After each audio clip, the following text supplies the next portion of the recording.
오늘 우리는 이 누가복음 15장에 나오는 이 탕자 이야기,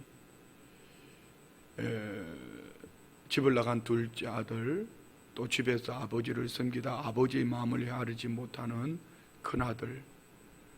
지난주 그저께 수요 예배 때는 24절까지 말씀을 통하여서 기다리는 아버지, 그래서 아버지께로 돌아오는 둘째 아들,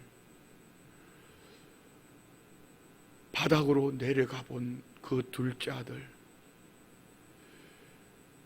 인생을 자기 중심으로 살아갈 때는 낭비할 수밖에 없었습니다. 낭비의 끝자락은 호랑방탕이었습니다. 낭비하는 그의 삶 속에 흉년이 들었습니다. 흉년이 들었을 때 그가 아버지께로 돌아올 수 있었던 그 첫 번째는 그의 생각입니다. 내 아버지 집에는 품꾼이 얼마나 많은고, 내가 여기서 줄여 죽게 되었구나. 내 아버지 집에 돌아가서 아들이 아닌 품꾼의 하나로 아버지 집으로 돌아가야겠다 생각을 했습니다. 오늘 우리 성도님들이 이 밤에 여러분의 생각이 복된 삶이 되기를 축복합니다. 두 번째는요, 얼마나 많은 사람들이 생각 속에는 해야지 하면서 생각에 매여 있지만 삶으로 옮기지 못해. 그는 그 생각을 실천합니다. 이에 일어나 돌아가는 거예요. 돌아갈 때에 그 아버지는 먼저 나와서 기다렸고, 이 아들은 아버지를 알지 못했지만 아버지는 아들을 바라보고 계셨고, 또 아들을 향해 달려오셔서 아들을 끌어안고 껴안고 입을 맞추고 집에 데려다가 목욕을 시키고 비란 옷을 입히고 발에 신을 신기고 가락지를 끼우고 살찐 송아지를 잡아 잔치하는 거예요.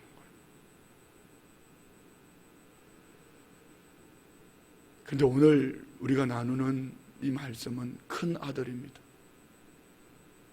둘째 아들이 돌아온 것, 탕자가 돌아온 것 때문에 아버지가 기뻐 잔치할 때에 큰아들은 일하고 돌아보니 집에 잔치를 베풀고 있어요. 종에게 묻습니다. 종이 대답합니다. 당신의 동생이 돌아와서 당신의 아버지가 건강한 그를 다시 맞게 되고 이로 인하여서 살찐 송아지를 잡아다 잔치한다고. 그 말을 듣고 이 큰아들은 엄청 화가 났어. 집에 들어가지도 않아요. 노하여 들어가고자 하지 아니하거늘 이제는 아버지가 친히 나옵니다. 이 큰아들을 맞이하러. 그리고 아버지에게 불평불만을 막 쏟아냅니다. 내가 여러 해 아버지를 섬겨 명을 어김이 없거늘, 이 말을 바꾸면은 내가 아버지한테 종처럼 노예처럼 살았는데 내게는 염소 새끼라도 주어 나와 내 벗으로 즐기게 하신 일이 없더니 아버지 살림을 장녀들과 삼켜버린 이 아들이 돌아오매 이를 위하여 살찐 송아지를 잡으셨나이다. 이는 아버지의 마음에, 잔치하는 그 마음에, 기뻐하는 그 마음에 대못을 박았습니다. 아버지는 이 아들에게 또 얘기합니다. 예, 너는 항상 나와 함께 있으니 내 것이 다 네 것이로되 이내 동생은 죽었다가 살아났음에 내가 잃었다가 얻었기로 우리가 즐거워하고 기뻐하는 것이 마땅하다. 아버지는 잃어버린 아들, 집 나간 아들이 돌아온 것이, 잔치하는 것이 마땅하고 기뻐하는 것이 마땅하다고 얘기하는데, 말씀하시는데 이 큰아들은 이 아버지의 마음에 아랑곳하지 않습니다. 이 탕자 이야기는 주인공은 돌아온 탕자가 아니에요. 기다리는 아버지요. 그러면 둘째 주인공을 꼽으라면은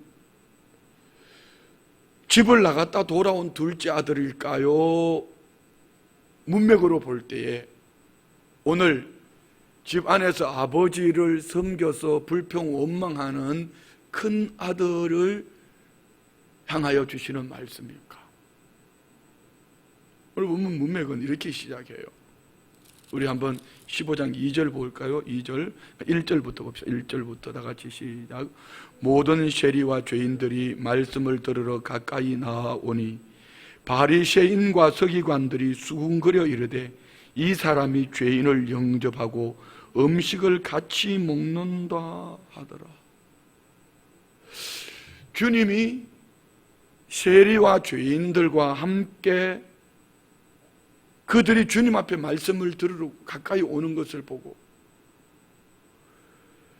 그리고 주님이 그를 영접하고 그들과 함께 음식을 잡수시는 것을 보고, 누가?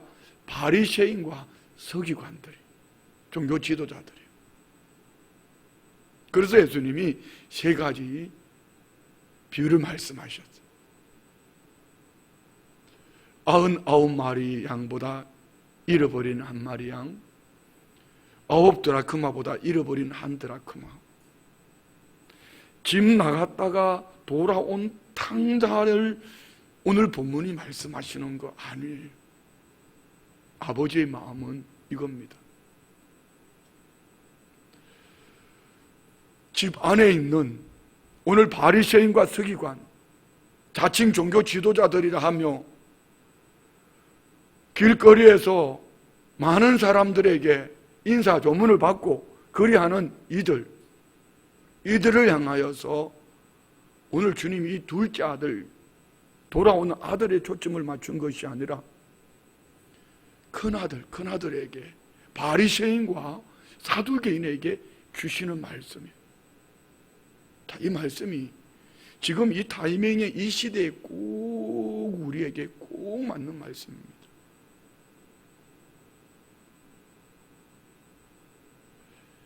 제가 언제부터 이렇게 바뀌었는지 모르겠어요. 제가 언제부터 이렇게 소방수 역할을 하는지 저도 모르게 어느 날 그렇게 돼버렸어요. 여러분이 보실 때는 저게는 진보 성향이 있습니까? 보수 성향이 있습니까? 예수 믿는 사람들은 진보도 보수도 아니에요.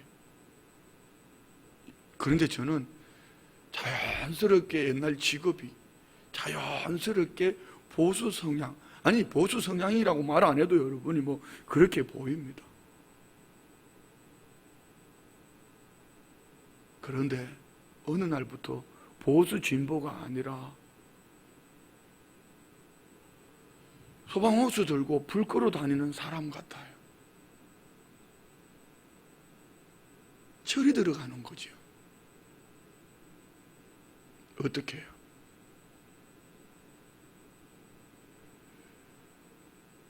그거 아니야.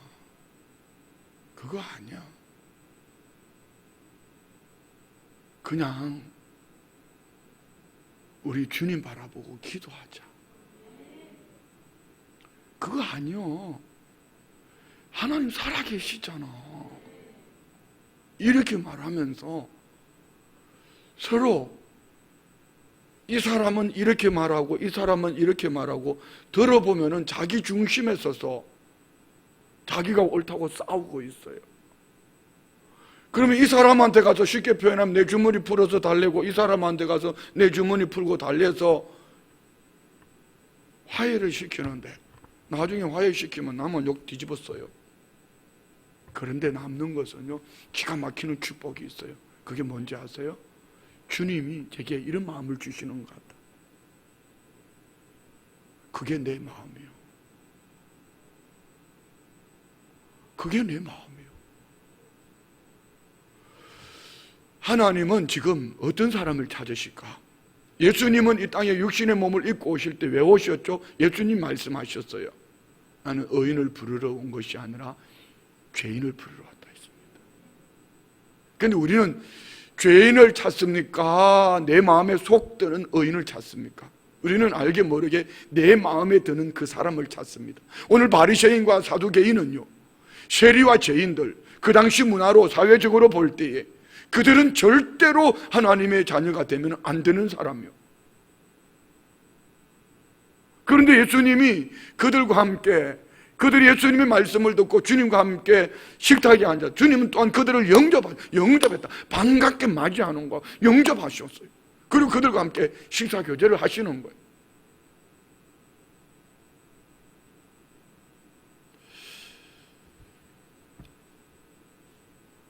우리 이 시간에 저와 우리가 정말 중심으로 신앙인으로서 참된 가치가 어디에 있는지를 돌아보면요, 이 바리새인과 사두개인들은 내 마음에 드는 것, 여기 가치관이 있다면 하나님 아버지 마음은 세리와 죄인에게 하나님 아버지의 마음이 있습니다. 하나님은 옳고 그름을 똑똑함으로 익히 밝혀 잘 아는 사람을 찾는 것이 아니라 목자 잃은 양, 갈 길을 몰라 헤매는, 길이 없어 헤매는 그 한 영혼을 주님은 가슴에 끌어안고 그 영혼이 구원 얻기를 원하는 그들에게 길 되어 주시고, 그들에게 생명 되어 주시고, 그들에게 하나님 아버지께로 나오는 길을 알려주시기 위해서 오셔서 십자가에 죽으시고 저와 우리를 구원해 주셨죠. 그런데 저와 우리는 너무 똑똑해요. 잘못을 분별을 너무 잘해요. 신앙 생활을 참 잘해요. 누구처럼요? 큰 아들처럼. 그리고 자기 의를 얘기합니다. 내가 이것도 하고 저것도 했다고. 그런데 우리 기독교 신앙은요, 다른 종교하고 다르게 얼마나 했냐, 많이 했냐, 주님 이거 묻지 않아요. 착각하지 마세요. 오늘 큰아들은 쉽게 표현하면 내가 아버지에게 종처럼 살았는데 내게 염소 새끼 한 마리도 잡아주지 않더니, 내 친구들하고 잔치하라고 벗과 먹고 마시라고 즐겨라고 염소 새끼 한 마리 잡아주지 않더니, 여기다가 하나 더 합니다. 허랑방탕 창기와 노란한 저에게는 이러면서 불평하면 좀 쉽게 우리께 이렇게 진단해봐요. 어떤 사람이 큰아들일까? 하나님 앞에 섭섭한 마음이 있으면 그는 큰아들이에요. 좀 더 짧게 쪼개볼까요? 교회에 뭔가 섭섭한 마음이 있으면요, 그는 큰아들이에요. 더 짧게 쪼개볼까요? 목사한테 뭔가 섭섭함이 있으면은 그는 큰아들이에요. 더 짧게 쪼개볼까요? 내가 저 사람한테 이것도 했고 저것도 했는데 저게 내게 나를 이 정도밖에 대접 못해? 그거는 큰아들이에요. 우리 기독교 신앙은 자기 노력, 자기 의가 아닙니다. 여러분 예수님 믿으십니까? 언제 예수님 믿으셨죠? 예수님을 구주로 영접할 때. 예수님을 구주로 영접했다는 게 뭡니까? 예수님을 마음으로 믿고 입으로 시인하여 구원 얻었다. 이 증표를, 우리는 예수 믿는 증표를 세례를 받았다, 뭐 이렇게 세례교인. 여러분 세례의 의미가 뭘죠? 세례의 의미, 세례는 연합입니다. 연합된 세례는 이런 거예요. 내가 물에 잠길 때에 나는 예수님과 함께 죽었다. 나의 옛사람은 십자가에 못 박았다. 나는 죽었다. 물에서 올라올 때에 나는 새 사람으로 거듭났다. 나는 죽고 예수로 사는 사람, 부활의 주님으로 사는 사람. 할렐루야. 다시 말씀드리면 여러분이 예수님을 믿는다면은 철저하게 나는 죽었다. 내 생각도 죽었고, 내 입술의 말도 죽었고, 내 가치관도 죽고, 내가 원하는 그것도 죽고, 내가 좋은 사람, 내가 나쁜 사람, 내 마음에 드는 사람, 안 드는 사람, 이거 상관없이 나는 죽었다. 내 생각은 죽었다. 내가 아는 지식, 모든 경험은 나는 죽었다. 내 중심에는 하나님 아버지의 마음, 하나님이 원하시는 것, 이것 가지고 살아간다. 자, 그러면은 지금 이 시대 속에 한국교회는 뭘 해야 될까요? 하나님 아버지의 마음을 찾아야 합니다. 하나님 아버지의 마음을 찾는 가장 축복된 길이 뭔지 아십니까, 여러분? 아버지 알려주세요, 그거 아니에요. 세례 요한의 사역의 시작이 무엇이었으며 예수님의 공생의 사역의 시작의 첫 마디가 무엇이었습니까? 네, 회개하라, 천국이 가까웠느니라. 회개 이꼬르 천국입니다. 근데 여러분, 이 회개라는 용어를 보면은요, 원어로 보면 메타 노에오, 메타 바꾸다, 노에오 마음을 단련하다.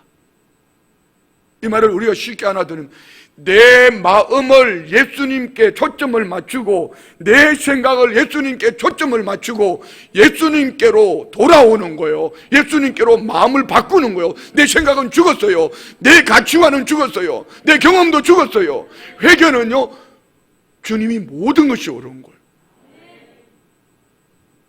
많은 분들이 코로나19 때문에 못 살겠다 얘기합니다. 오늘도 우리 교회 안에서 계속 뭔가를 이제 강원도, 강기총 또 어떤 한 시스템을 가지고 강원도의 책자를 만드는 회의를 하면서 성시화에 춘천시와 함께 이 성시화를 거룩한 도시를 어떻게 만들까? 성시연구소를 어떻게 운영할까? 이러면서 막 목사님들이요, 가슴이 뛰도록 어떤 비전들을 서로 나누었어요. 그리고 함께 도청 공무원들도 가슴이 뛰고 목사님들도 가슴이 뛰고, 그래서 오죽했으면 오늘 오후 내에 하루 종일 야 가슴이 뛴다, 할렐루야, 가슴이 뛴다, 와우, 이렇게 가슴이 뛴다. 그러니까 옆에 있는 한 목사님이 막 웃으시더라고. 그런데 마당에 나와서 헤어지면서 한 목사님이 이렇게 얘기하셨어요. 코로나19 때문에 젊은, 꼭 다 그런 거는 아니에요. 그분이 만난 그분의 얘기예요. 젊은 목사님들이 바닥에 그 다음에 무엇을 해야 되나 낙심하고 주저앉아 있다는 거예요.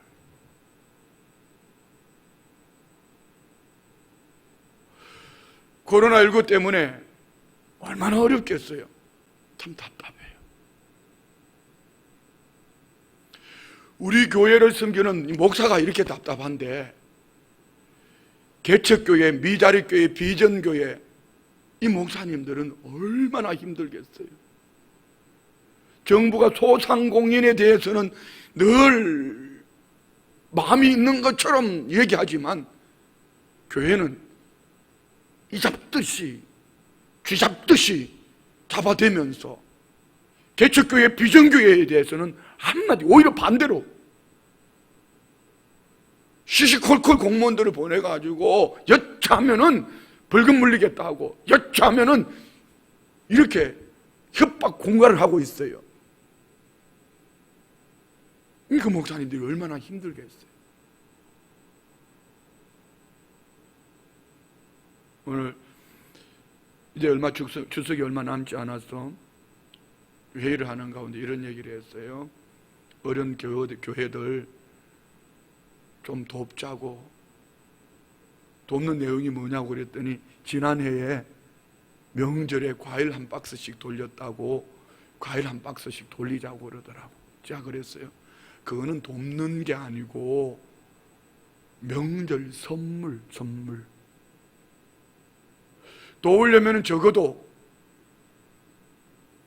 코로나19 시작부터 지금까지 건물세를 못 내서 건물주가 나가라 그러고 그 건물세 내주는 정도가 돼야지 돕는 거 아닐까?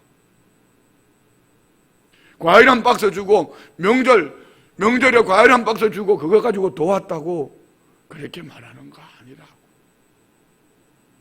그 목사님들이 얼마나 힘들었으면은 이제 인생 바닥까지 와요. 목회 바닥까지 와요. 그 다음은 뭘까? 좌절하면서 주저앉아요. 이렇게 묻고 싶어요. 사랑하는 우리 성도님들은 예수님을 믿으십니까? 아니면 교회 건물을 믿습니까? 여러분 예수님 믿습니까? 여러분 환경의 주머니를 믿습니까?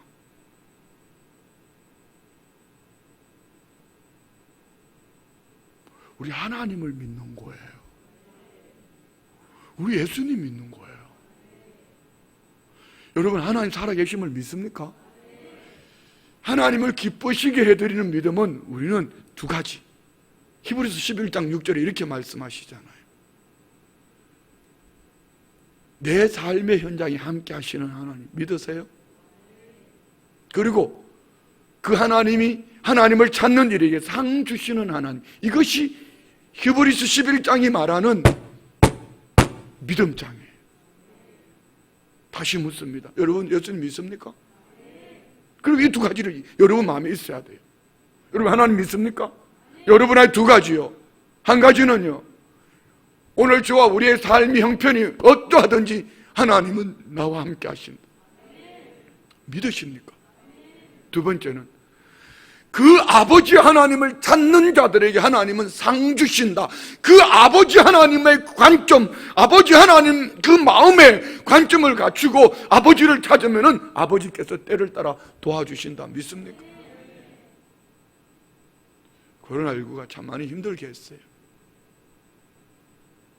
모든 다양함 속에. 그렇지만 모든 삶의 초점이 하나님 아버지에게 초점이 맞춰지면은요, 바닥이 아니라 바닥에서 박차고 일어날 수 있는 비전, 바닥에서 박차고 일어나서 아버지를 부르짖을 뿐 아니라 아버지의 마음을 알고 나면은 코로나19가 끝이 아니라 아버지께서 예비하신 하나님 나라가 있다. 아버지께서 나를 위해서 예비해 주신 상급이 있다. 이것을 믿음으로 바라보는 것, 이것이 히브리서 11장이 말하는 거예요. 그 믿음을 가지고 여러분 코로나19 때문에 월세 좀 못 냈다고 그 믿음을 가지고 목회 바닥이다 하고 그걸 가지고 포기하려고 하면은 여러분 어떻게 순교하고 어떻게 선교하고 어떻게 복음을 위해 살고 예수를 믿는다고 말할 수 있겠어요? 여러분이 진짜 예수님 믿습니까? 그러면요, 회개에 합당한 열매를 맺어야 돼. 그 열매 없으면은 천국 못 갑니다. 근데 오해하지 마세요. 회개에 합당한 열매는 예수 그리스도예요. 회개에 합당한 열매는 성전에 와서 앉아있는 바리새인, 이 사두개인이 아니에요. 회개에 합당한 열매는 예수님이면 됩니다. 예수님이면 충분합니다. 예수로 사는 거, 그 마음 중심이 예수님께 가 있어서. 왜요? 예수의 이름으로 예수의 피로 구원 얻었으니 나는 죽고 내 안에 예수님이 계시니. 예, 그러면 코로나19가 여러분의 삶을 묶었든지 환경이 어렵든지 정말 죽을 지경에 처했든지 죽어도 우리는 천국 가잖아요.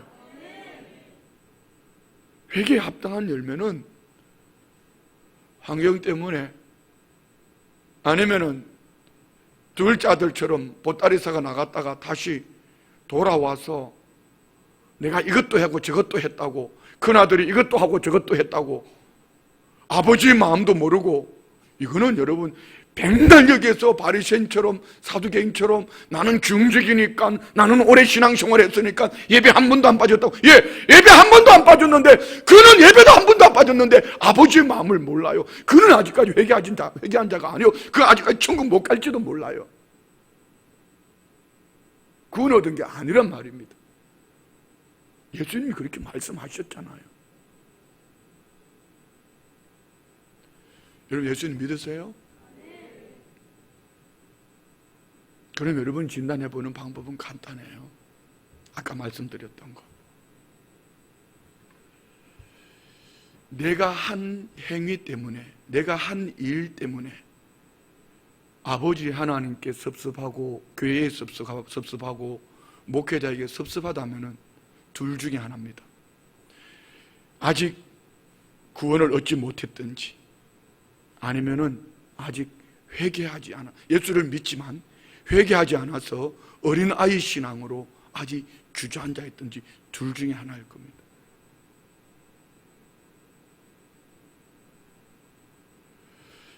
예수님을 믿는 믿음의 사람이 세상 가치관 때문에 업되었다가 다운되었다가 죽었다가 살았다가 하면 그의 신은 세상의 가치관이에요. 오늘 저와 우리의 가치관은 오직 예수 그리스도야 돼. 만약에 예수님께서 너 예배 잘못했어, 너 지금까지 나 잘못 믿었어, 아니면 나 믿는다고 천국 가는 거 아니야, 이렇게 말씀하시면 우리가 잘못됐지. 그거 외에 예수님이 회개하라 천국이 가까웠다고 말씀하신다면 우리는 철저하게 내 마음 중심이 하나님께로 돌아와서 하나님 아버지의 앞에 우리의 중심이 드려지는 삶, 그가 복된 삶이에요. 그래서 성경에 보면 위대한 믿음의 사람들의 특징은 그거예요. 환경에 따라 그의 가치관이 움직이지 않았어요. 요셉 보세요. 지난주 수요 예배 때는 이삭의 아들 요셉이라고 그러더라고. 내가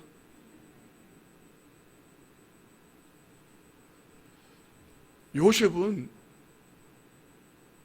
정말 아버지의 마음을 알려고 몸부림했던 사람이에요. 불의한 일을 당했지만 그는 불평하거나 원망하지 않았어요.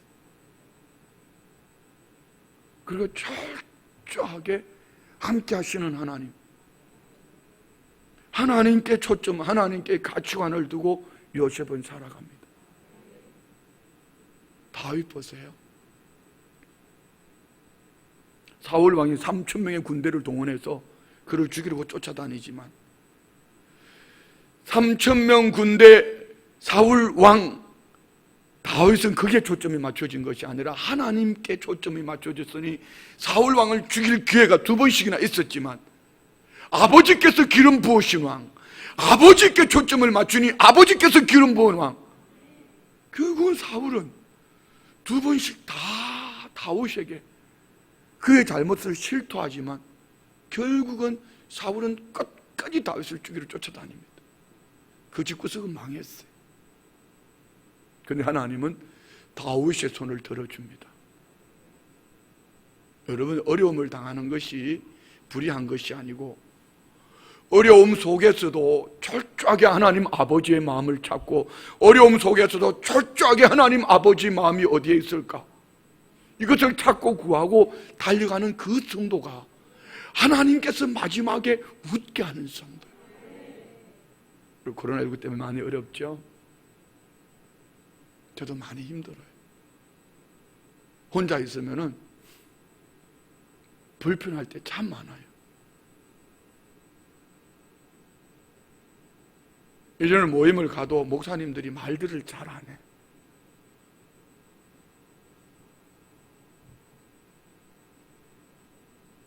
왜? 다 힘들거든. 다 어렵거든. 나 혼자만 떠들어. 왜? 우리 성도님들이 오늘까지 골방 기도하더라. 제 떠들라고 여러분이 골방 기도하는 거 아니에요? 맞잖아요. 목사님 나가서 주저앉은 사람에게 힘 주세요, 소망 주세요, 골방 기도하면 되잖아요, 이 말 하라고 여러분이 기도하고 계시는 거 아니에요? 예수님 돌아가셨습니까? 하나님 아버지 돌아가셨어요?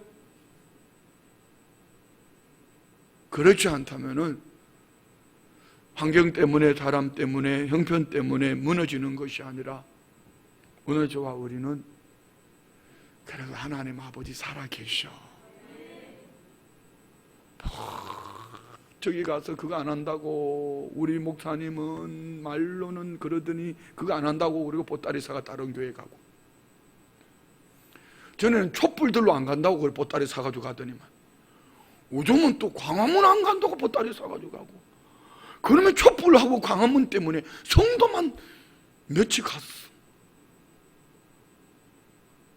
그 촛불 성도는 나중에 깨달았는지 저를 만나면 되게 미안해가지고, 이렇게 가끔 오다 가다 만나면 미안해가지고 근데 그 과감한 성도님은 아직까지 얼굴을 본 적이 없어. 여러분, 교회는요, 촛불도 강화문도 아니에요. 하나님 앞에 겨 있어야 돼요.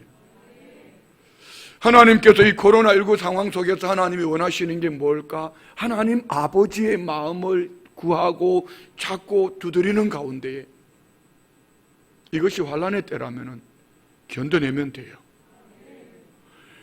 이 코로나19를 통하여서 하나님이 여러분은 교회의 민낯을 보게 하셨더라면 철저하게 회개하고 돌아오면 돼요. 여러분 집에 어떠세요? 코로나19 때문에 여러분 가족 예배는 어떠세요? 여러분의 아내의 믿음은 어떠며, 여러분의 남편의 믿음은 어떠하며, 여러분의 자녀의 믿음이 어떠한지 코로나19를 통하여서 잘 점검하셨잖아요. 잘 점검해 보셨잖아요. 그러면은 민낯이 드러났으면은 교회 어쩔 수 없이 따라와서 몇 번 따라왔다고 구원 얻는 것이 아니고 그 안에 예수의 생명이 없으면 저거 지옥 가겠구나. 저거 지옥 가겠구나. 그래서 어떻게 해야 되죠? 가정예배를 회복하면 되잖아요. 어차피 교회는 코로나19 때 핑계대고 안 올 거니까. 코로나19를 통해서 우리 가족 신앙을 하나님이 점검하시는구나. 코로나19를 통하여서 하나님께서 알곡과 쭉정이를 구별하시는구나. 내 신앙을 돌아보게 하시는구나. 왜요? 여러분, 코로나19 아니면 언제 지금 이 좋은 환경 속에 위기라고 해봤자 뭘 얼마나 위기를 만나보겠어요.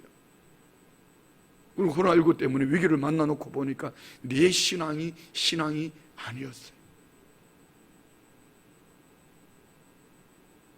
그런데 코로나19가 닥치고 보니 내 신앙이, 우리 가족들의 신앙이 정신 차려야 되겠다.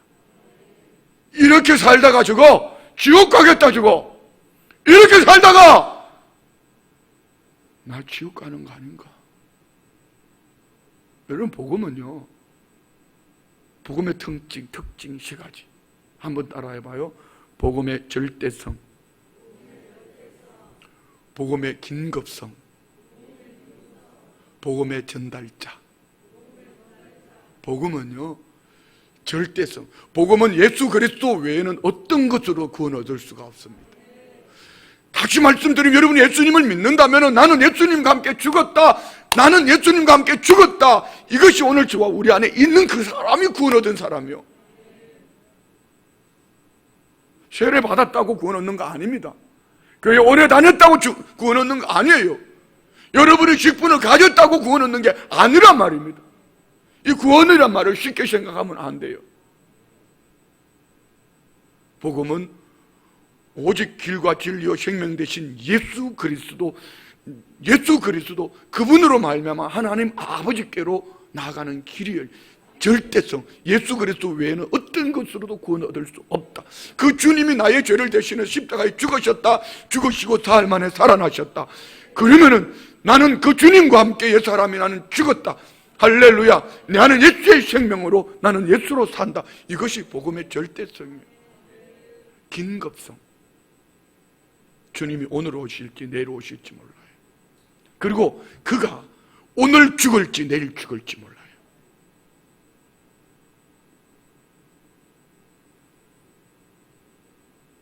나중에 때가 되면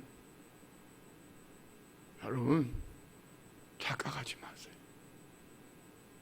그래서 하나님은 복음의 전달자, 복음은 반드시 이 가치를 아는 일을 통하여서 주님이 복음을 전하게 하셨어요. 오늘 한 가지 신방 가서 나눈 말씀이 누가복음 13장 18절로 19절. 하나님의 나라는 이런 거예요. 내가 예수를 믿음으로 내 안에 하나님의 나라가 있다면 여러분이 여러분 자신을 점검하는 거예요. 한번 봅시다. 다 같이 시작. 그러므로 예수께서 이르시되 하나님의 나라가 무엇과 같을까? 내가 무엇으로 비교할까? 마치 사람이 자기 채소밭에 갖다 심은 겨자씨 하나를 같으니 자라 나무가 되어 공중의 새들이 그 가지에 깃들였느니라. 하나님의 나라는 생명입니다. 그런데 그 생명이 얼마나 크냐 작냐 이거 말하지 않습니다. 오늘 내 안에 예수의 생명, 복음은 생명입니다. 이 복음의 생명, 겨자씨만한 것, 작은 것, 콧김에도 날아가는 것, 이 겨자씨만한 것, 이 복음의 생명이 심겨지면은 여기서 자라서 성장해서 커서 새들이 깃든 나무가 된다. 이게 복음의 농력이에요. 근데 이 복음을 위해서 하나님은 복음의 전달자 13장 34절 예루살렘아 예루살렘아 선지자들을 죽이고 내게 파송된 자들을 돌로 치는 자여 암탉이 제 새끼를 날개 아래 모음과 같이 내가 너희의 자녀를 모으려 한 일이 몇 번이냐 그러나 너희가 원하지 아니하였다. 예, 이 말을 다르게 뒤집으면 이겁니다. 복음의 전달자는 돌 맞는다. 복음의 전달자는 돌로 맞을 뿐 아니라 죽이고 돌 맞아 죽고 죽임을 당하고 돌에 맞고 하나님 아버지의 마음이 마치 암탉이 제 새끼를 날개 아래 모음과 같이 복음의 전달자를 통해서 하나님은 지금 이 시대 속에서 하나님의 자녀를 모으려고 하는 거예요. 그런데 여기에 돌 던지고 복음의 전달자를 죽여요. 그래서 예수님이 너희를 보냄이 어린 양을 이리 가운데 보냄과 같다. 여러분 이리 가운데 어린 양을 보내면은 죽는 거예요. 다시 말씀드리면은요, 복음의 전달자는 나는 죽었어요. 그 다음은 주님이 책임지시는 거예요. 할렐루야. 근데 그들 먹거려요. 어떻게 해요? 조금 했다고. 근데 그들 먹거려요. 조금 안다고요. 그런데 그들 먹거려요.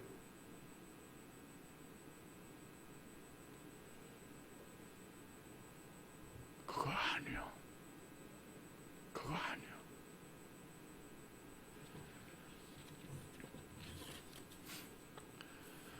유대 전설에 의하면은 하나님께서 인간을 창조하실 때 고민을 하셨다고 합니다. 그래서 천사들을 모아놓고 회의를 하셨답니다. 과연 인간들을 창조하는 것이 좋은가 그렇지 않은가. 그러자 공의를 주관하는 천사가 이렇게 말했어요. 공의로우신 하나님이시여 인간들을 창조하지 않는 것이 좋다고 생각됩니다. 왜냐하면 인간들은 끊임없이 불의한 일들을 자행할 것이기 때문입니다. 그러자 거룩을 주관하는 천사도 거들었습니다. 저도 인간들을 만들지 않는 것이 좋다고 생각합니다. 왜냐하면 인간들은 끊임없이 죄와 허물, 부정을 저지를 것이고 그렇기 때문에. 옆에 있던 정직을 주관하는 천사도 말했습니다. 인간들은 거짓을 좋아하게 될 것이고 하나님조차 속이려고 할 것입니다. 이때 세 천사의 말을 듣고 있던 사랑을 주관하는 천사가 이렇게 말했습니다. 물론 인간들은 공의롭지도 못하고 거룩하지도 않고 정직하지도 못할 것입니다. 그러나 저는 최선을 다해 인간들이 하나님을 사랑하도록 내가 사랑하겠습니다. 그러자 용서를 주관하는 천사도 거들었습니다. 저는 인간들이 서로 용서하고 용서받음으로써 하나님께 용서를 받을 수 있도록 하겠습니다. 하나님은 사랑의 천사와 용서의 천사의 말을 듣고 인간들을 만들기로 결심하셨다고 유대 전설에 나오는 이야기.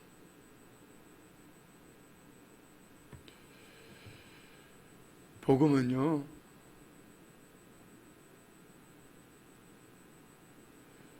거룩, 정직, 공의, 하나님은 공의로우신 분입니다. 하나님은 거룩하신 분입니다. 하나님은 정직하신 분입니다. 근데 하나님은 이 하나님께로 인간들이 나올 수 있는 길은요, 두 가지. 따라합시다. 사랑하고 용서하고. 그래서 하나님 인간을 창조하셨대. 우리는 공의를 말하기 전에, 정의를 말하기 전에, 거룩을 말하기 전에 내게 하나님의 사랑이 있는가? 내게 하나님의 용서가 있는가? 하나님은 아들 예수 그리스도를 통하여서 나를 죽기까지 사랑하셨어. 하나님은 아들 예수 그리스도를 통하여서 나를 용서하셨어. 그러면 여러분은 옆에 있는 그분을 사랑하십니까? 옆에 있는 그분을 사랑하시냐고요? 옆에 있는 그분을 용서하셨어요? 여러분이 사랑하지 못하고 용서하지 못한다면 아무리 정의를 외치고 거룩을 외치고 정직을 외쳐도 바리새인과 사두개인의 자리에 있을 수가 있습니다. 이유는 상실에 잃어버린 집 떠난 아들의 그 아버지의 마음을 모르기 때문에, 잃어버린 한 마리 양, 잃어버린 한 드라크마, 집을 떠난 아들의 바라보는 아버지의 마음을 알지 못하는 상실, 이 상실이 없기 때문에 아버지 사랑을 몰라요. 아버지 용서가 얼마나 큰지를 몰라요. 그래서 이 오늘 본문은 돌탕 얘기가 아니고 집탕 얘기예요. 오랜 신앙생활 속에 거룩을 얘기하고 있지만 그 안에 사랑과 용서가 없어요. 오랜 신앙생활 속에 정직과 공의를 얘기하고 있지만 그 안에 아버지의 사랑과 아버지 용서가 없다면 그는 바리새인이요 사두개인이요. 그는 여러분 잘 들으셔야 돼요. 회개하지 않은 영혼이에요. 천국 못 가요. 예수 믿는다고 뭘로 증명하실래요? 교회 오래 다녔다고요? 직분 받았다고요? 예배 안 받았다고요? 헌금했다고요? 그거 아니요. 예수님이 복음을 말씀하시는 딱 한 가지요. 회개하라, 천국이 가까웠느니라.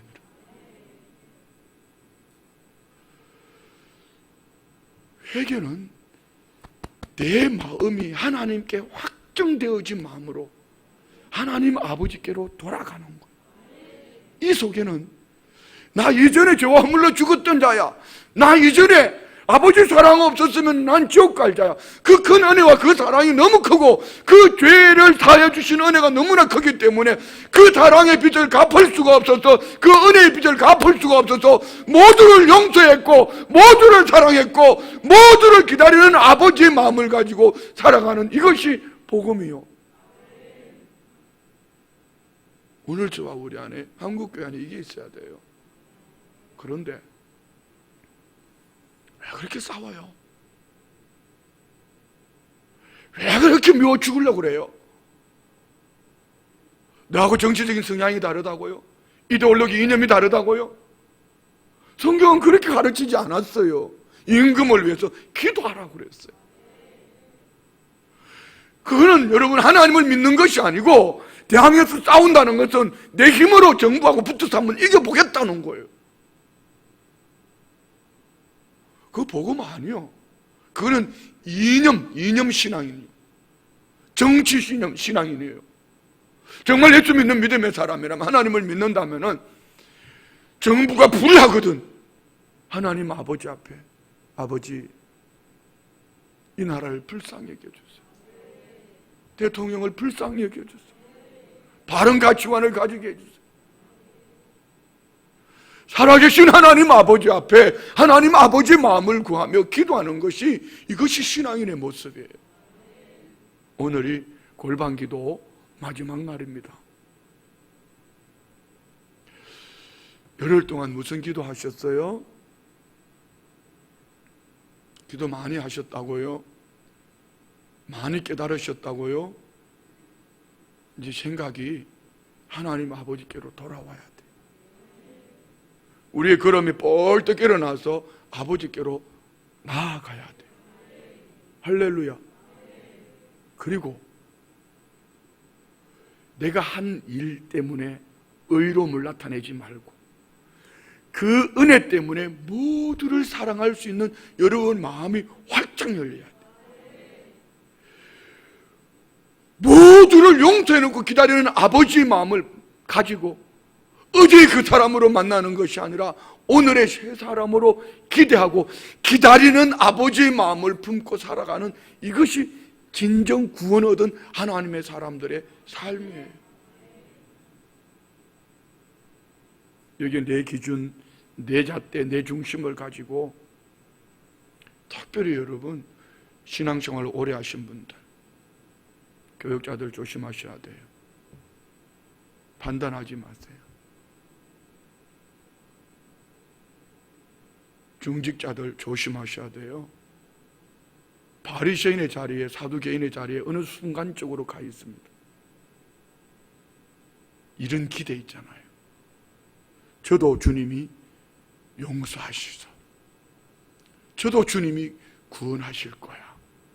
그러니 복음의 절대성, 예수 그리스도의 이름으로 긴급성, 저에게 가서 복음을 전하며 내가 복음의 전달자가 되어지면 너무 의외로 내 마음 중심에 가지고 있던 이 복음의 열정이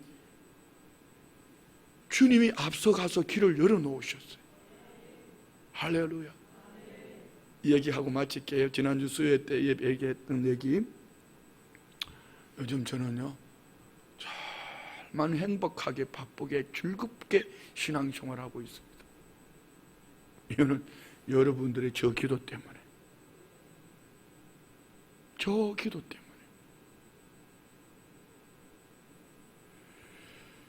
제 주변에 있는 목사님들이 모두가 다 하나같이 그렇게 얘기합니다. 목사님하고 같이 만나서 얘기하고 나면은 뭔가 있는 것 같아. 내 얘기가 아닙니다. 회의에 참석했던 모든 분들이 하나같이 하는 얘기예요. 코로나19 때문에 다 죽겠다, 어렵다 그러는데 뭔 그렇게 좋아가지고 꿈틀꿈틀 되는지, 뭘 그렇게 잘 만들어내는지, 뭘 그렇게 자꾸 혼자 떠드는지. 그런데 그 자리에 앉아서 얘기하다가 보면은 온 세계를 다 품고 있더래. 누가? 자기가. 내가 아니고 자기가. 왜? 그 말을 듣다가 네 얘기 때문이 아니고 성령님이 그들 안에 역사하시니까 생각이 바뀌고 말이 바뀌고 가치관이 바뀌기 시작하면서 여기에 행정기관도 목사님들도 함께 하나가 돼요. 어떤 목사님은 오늘 그런 얘기를 하더라고요. 목사님이 이 일을 전국 각 시도에 보내면 안 될까요? 이 일을 전국 각 시도에 방송에 내보내면 안 될까요? 일 얘기하는 거 아니에요. 코로나19가 나를 무너뜨리는 것이 아니라 비전 붙잡고 살아계신 하나님 붙잡고 믿음으로 기도하면 일어난다. 그 속에 부정을 보는 것이 아니라 긍정, 살아계신 하나님이 일하신다, 살아계신 하나님이 살려주신다, 살아계신 하나님이 나를 통해서 일하신다, 이 확실한 가치관을 가지고 있으면 길이 보여요. 더 놀라운 거는요, 사람도 보내주셔요. 더 놀라운 거는요, 돈도 보내주셔요. 내년도 예산까지 벌써 집행이, 예산 집행이 아니고 예산, 내년도 예산까지 행정부에서 다 세웠대요. 얼마나 감사해요. 아니, 그 돈을 받는 걸 얘기하는 게 아니고 준비하시는 하나님. 내 형 아론이 있지 않냐? 내 형 아론이 있지 않냐? 내 손에 있는 게 뭐냐? 이게 지팡이입니다. 던져라. 뱀이 되었습니다. 내가 두려워 피했던 애굽왕 상징하는 거예요. 뱀을 보고 다시 피합니다. 피하는데 하나님은 모세에게 말씀합니다. 꼬리를 잡아라. 꼬리를 잡는 순간 네 가치관이 하나님 가치관으로 바뀌어질 때 그 하나님의 지팡이 들고 가는 모세, 온유함, 지면에서 최고의 온유함. 온유함은 여러분 말을 부드럽게 하는 게 온유함이 아니고 철저하게 주의 말씀, 죽어도 주의 말씀을 쫓아가는 것이 온유함이요. 그래서 예수님이 이렇게 말씀하셨잖아요. 수고하고 무거운 짐진 자들아 다 내게로 오라. 내가 너희를 쉬게 하리라. 주님이 우리에게 힘을 주시는 방법이 뭔지 아세요? 이거요. 나는 마음이 온유하고 겸손하니 나의 멍에를 메고 내게 배워라. 예수님의 모든 공생의 사역은 철저하게 하나님의 뜻을 쫓아가. 우리가 그리 하셔야 돼. 코로나19도 하나님이 옳습니다. 사기를 당해도 하나님이 옳습니다. 여러분의 지혜가, 여러분의 가치관이 여러분을 말하는 거 아니요. 오늘 저와 우리는 예수의 가치관이어야 돼요.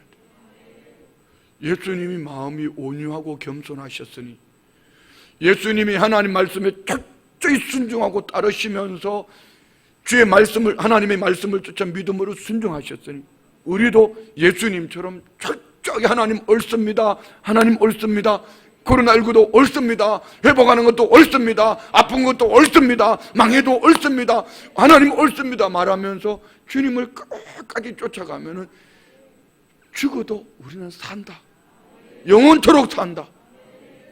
할렐루야. 오늘 저와 우리 안에 하나님 아버지의 마음이 있는가?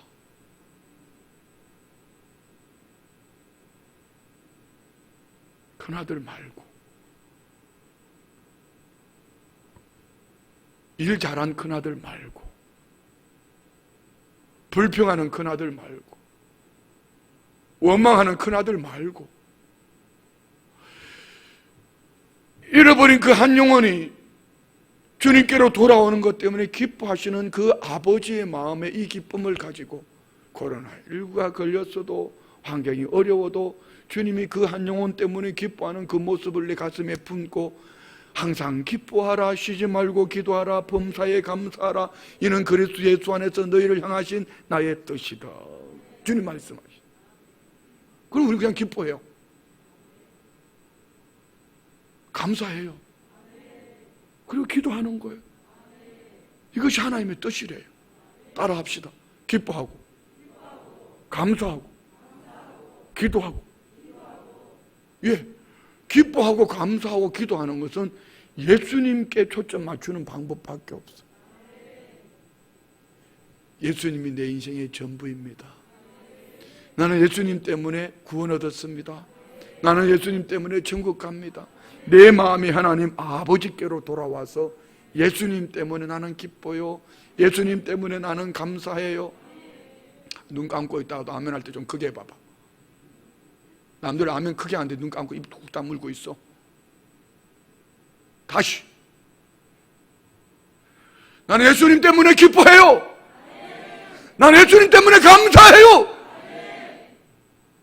나는 예수님 이름으로 하나님 아버지께 기도해요.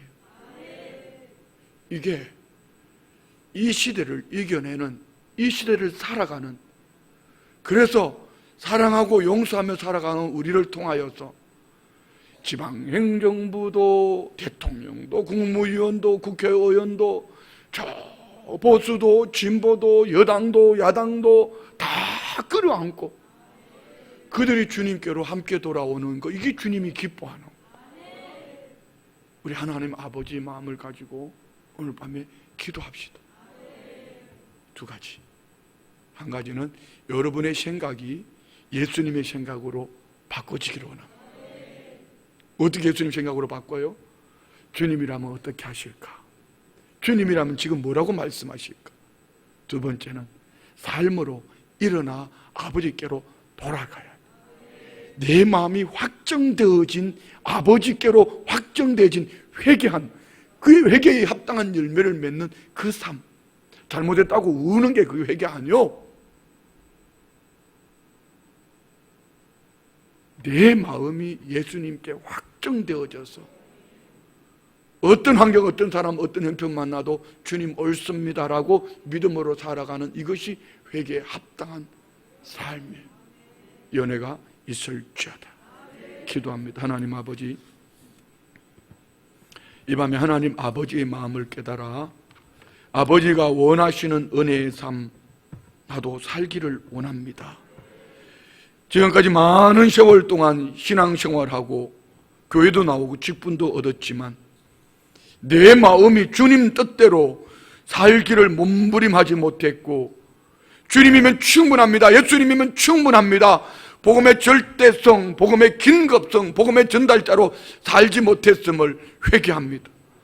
입술로만 외치는 것이 아니라, 눈물을 흘려서가 아니라 내 마음에 확정되어진 예수 그리스도 안에서 오직 예수님으로 살겠습니다, 믿음의 결단, 사랑하며 용서하며 그 은혜 속에 살기를 결단하는 성도님들, 회개에 합당한 열매를 맺어 이 밤 천국을 누리게 하여 주옵소서. 믿음으로 예물 드립니다. 27번째 예물 드릴 때 이수정 아들 예수님 인격적으로 만나 술, 담배 끊어지고 성령으로 살게 하여 주옵소서. 예물 위에 기름 부어주시고 오직 주의 은혜로 간증하는 삶이 되게 하옵소서. 예수님의 이름으로 기도드리옵나이다. 아멘.